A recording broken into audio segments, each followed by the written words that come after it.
Aha, my friend, it smells like trouble today.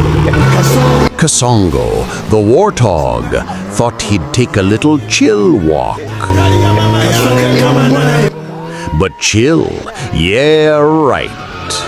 Kasongo is the kind of guy who thinks he's the boss of the savannah.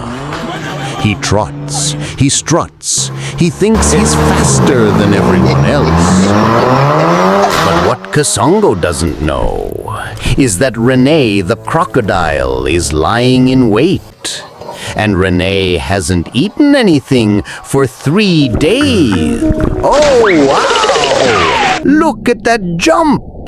Rene bursts out of the water like a hungry ninja. Kasongo managed to escape, this time. Moral of the story, in the jungle, either you eat or you get eaten.